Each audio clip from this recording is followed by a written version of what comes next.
दोस्तों, व्हीलचेयर पर बैठा इंसान शरीर से तो पूरी तरह बेजान था, लेकिन उसका दिमाग एक आम आदमी से कई गुना ज्यादा तेज था। Stephen William Hawking.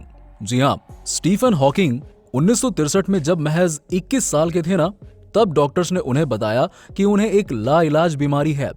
हॉकिंग का जन्म 8 जनवरी 1942 को इंग्लैंड के ऑक्सफोर्ड में हुआ था। हॉकिंग को न्यूरॉन नाम की एक भयानक लाइलाज बीमारी थी। इस बीमारी में इंसान का उसकी मांसपेशियों से नियंत्रण छूटने लगता है और धीरे धीरे उसका सारा शरीर अपंग हो जाता है। किसी इंसान में इस बीमारी के पता लगने के कुछ ही महीने या साल बाद इंसान की मृत्यु हो जाती है। जब डॉक्टर्स को यह पता चला कि स्टीफन हॉकिंग को यह बीमारी है, तब डॉक्टर्स ने पता उन्हें क्या कहा? उन्हें कहा कि आप 2 साल से ज्यादा नहीं जी पाएंगे। लेकिन स्टीफन हॉकिंग ने अपनी इच्छा शक्ति की बदौलत डॉक्टर्स की भविष्यवाणी को झूठा साबित कर दिया। 2 साल क्या, वो 50 साल से भी ज्यादा जिए। बीमारी के पता चलने के बाद वो धीरे धीरे पूरी तरह अपंग हो गए थे। सिर्फ उनका दिमाग जिंदा था। इस वीडियो को पूरा जरूर देखना। आप इस महान वैज्ञानिक के बारे में कुछ ऐसे फैक्ट्स जानेंगे जो वाकई में हैरान कर देंगे आपको। नंबर 1, एक इंटरव्यू में स्टीफन हॉकिंग से पूछा गया कि आपकी नजर में संसार का सबसे दिलचस्प रहस्य क्या है? पता है स्टीफन हॉकिंग ने क्या जवाब दिया? उन्होंने कहा, औरतें। उन्होंने हंसते हुए कहा कि उनके लिए औरतें एक अबूझ पहेली है। नंबर 2, स्टीफन के जन्म और मृत्यु से एक बड़ा संयोग जुड़ा हुआ है। जिस दिन ग्रेट वैज्ञानिक गैलीलियो गैलीली की मृत्यु हुई थी, उसके पूरे 300 साल बाद 8 जनवरी 1942 को स्टीफन का जन्म हुआ था। और जिस दिन दुनिया के सबसे महान वैज्ञानिक अल्बर्ट आइंस्टाइन का जन्म हुआ था, ठीक उसी दिन स्टीफन की मृत्यु हुई थी। गजब की बात है ना कि ये तीनों ही अपने समय के जाने माने वैज्ञानिक थे। नंबर 3, ब्रिटिश नागरिक होने के बावजूद तत्कालीन राष्ट्रपति बराक ओबामा ने वर्ष 2009 में हॉकिंग को अमेरिका के सर्वश्रेष्ठ नागरिक सम्मान प्रेसिडेंशियल मेडल ऑफ फ्रीडम से नवाजा था। नंबर 4, स्टीफन हॉकिंग एक मीडियोकर स्टूडेंट थे। सन 2010 में उन्होंने कहा था कि वो 8 साल का होने तक पढ़ना भी नहीं सीख पाए थे और ग्रेड स्कूल से लेकर उनके ऑक्सफोर्ड जाने तक वो एक लेजी स्टूडेंट थे। नंबर 5, एक मीडियोकर स्टूडेंट होने के बावजूद स्टीफन को उनके स्कूली दिनों में उन्हें आइंस्टाइन कहा जाता था, क्योंकि उनको स्पेस टाइम और यूनिवर्स के बारे में बहुत नॉलेज थी। नंबर 6, एक इंटरव्यू जो कि ब्रिटिश न्यूज़पेपर द गार्डियन में पब्लिश हुआ था। इस इंटरव्यू के दौरान स्टीफन हॉकिंग्स ने पता है क्या कहा था? उन्होंने कहा कि हमारा दिमाग जो है वो एक कंप्यूटर है और ये कंप्यूटर तब काम करना बंद कर देता है जब इसके कंपोनेंट्स फेल हो जाते हैं। और हमारे समाज में जो ये मान्यताएं हैं कि मृत्यु के बाद भी जिंदगी मिलेगी, स्वर्ग वगैरह वगैरह वगैरह, ये सारी मान्यताएं लोगों को मौत के डर से दिलासा देने के लिए होती हैं।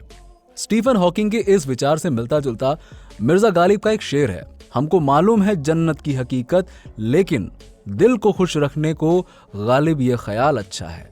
नंबर 7, स्टीफन हॉकिंग मानते थे कि हमारी दुनिया से अलग दूसरे ग्रहों पर भी जीव हो सकते हैं। उन्होंने एक बार कहा था कि इस अनंत ब्रह्मांड को देखते हुए ये लगता है कि एलियंस सचमुच होंगे, लेकिन हमें उनसे संपर्क करने की कोशिश नहीं करनी चाहिए, ये हमारे लिए खतरनाक साबित हो सकता है। स्टीफन हॉकिंग ने चेतावनी देते हुए कहा था कि एलियंस रिसोर्सेज के लिए पृथ्वी को भारी नुकसान पहुंचा सकते हैं। नंबर 8, 2010 में स्टीफन हॉकिंग ने कहा था कि अगर कभी एलियंस हमारी पृथ्वी को विजिट करते हैं तो नतीजा कुछ ऐसा होगा जैसा कि तब हुआ था जब कोलंबस अमेरिका की धरती पर उतरा था। कोलंबस का अमेरिका पहुंचना अमेरिका के लोगों के लिए नुकसानदायक साबित हुआ था। नंबर 9, वैसे तो स्टीफन साइंटिफिक कम्युनिटी में पहले से ही काफी फेमस थे, लेकिन वास्तव में वो आम लोगों की अटेंशन में तब आए जब 1988 में उनकी science book a brief history of time publish हुई थी। इस बुक ने पूरी दुनिया में तहलका मचा दिया। ये अपने समय की सबसे ज्यादा बिकने वाली बुक बनी। 150 हफ्तों तक न्यूयॉर्क टाइम्स बेस्ट लिस्ट में सारे रिकॉर्ड्स तोड़ते हुए 237 हफ्तों तक British Sunday times best seller list में रही। इस बुक की 1 करोड़ से भी ज्यादा कॉपीज बिक चुकी हैं।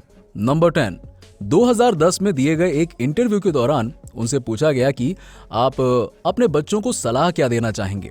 प्रोफेसर हॉकिंग ने जवाब में कहा कि मैं अपने बच्चों को यहाँ 3 सलाह देना चाहूंगा। पहली, याद रखना हमेशा ऊपर सितारों की तरफ देखना है, नीचे पैरों की तरफ नहीं। दूसरी, काम करना कभी मत छोड़ना, क्योंकि काम तुम्हें जिंदगी का उद्देश्य देता है और बिना काम की जिंदगी खाली है। तीसरी, अगर किस्मत से कभी तुम्हें तुम्हारा प्यार मिल जाए तो उसे कभी मत छोड़ना। नंबर 11, प्रोफेसर हॉकिंग कहते थे कि उन्होंने हमेशा से एक सपना देखा था कि वो साइंस पर कोई ऐसी बुक लिखेंगे जिसे आम लोग भी आसानी से समझ पाए। वो कहते थे a brief history of time पर उनका ये सपना पूरा हुआ। ये बुक उन्होंने तब लिखी थी जब वो पूरी तरह से अपंग हो चुके थे। स्टीफन की ये बुक कॉस्मोलॉजी पर है और उन्होंने इसमें बिग बैंग और ब्लैक होल जैसे विषयों पर लिखा है। नंबर 12, प्रोफेसर ने अपनी बेटी लूसी के साथ मिलकर बच्चों के लिए भी कई साइंस बुक लिखी हैं। ये किताबें जॉर्ज नाम के एक लड़के पर केंद्रित हैं जो ब्रह्मांड में ट्रैवल करते हुए ब्रह्मांड के बारे में सीखता है। नंबर 13, इतने महान वैज्ञानिक होने के बावजूद और उनकी ग्राउंड ब्रेकिंग डिस्कवरीज के बावजूद भी स्टीफन हॉकिंग कभी नोबेल प्राइज नहीं जीत पाए। नंबर 14, स्टीफन एक फेमस साइंटिस्ट तो थे ही, लेकिन वो बहुत से टीवी शोज जैसे कि the Star Trek, the Simpson और द बिग बैंग थ्योरी में भी नजर आ चुके हैं। नंबर 15, बीबीसी को दिए एक इंटरव्यू में स्टीफन हॉकिंग ने कहा था कि स्पेस में ट्रैवल करने की उनकी लंबे अरसे से ख्वाहिश है। 2007 में उनकी ये ख्वाहिश पूरी हुई जब साइंटिस्ट उन्हें एक स्पेस शटल में ले गए और वहां उन्हें जीरो ग्रेविटी का अनुभव कराया गया। प्रोफेसर हॉकिंग करीबन 4 मिनट तक वेटलेस रहे।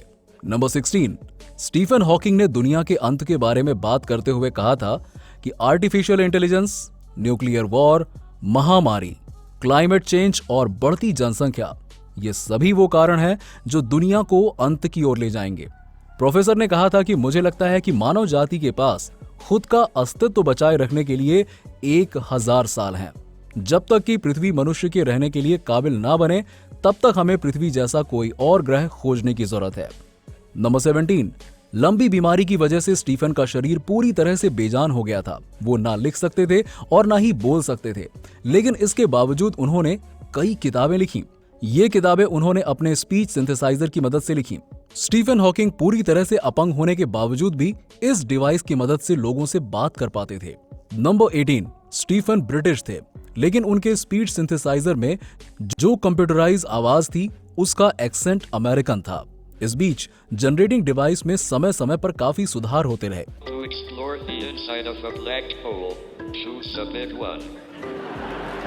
लेकिन उन्होंने उस अमेरिकन एक्सेंट वाली आवाज को कभी बदलने नहीं दिया।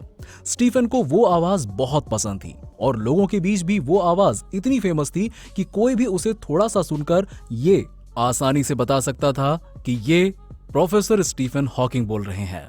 तो दोस्तों, इस वीडियो के लिए इतना ही। अगर आपको ये वीडियो अच्छी लगी हो तो लाइक कीजिएगा और शेयर करना बिल्कुल मत भूलिएगा।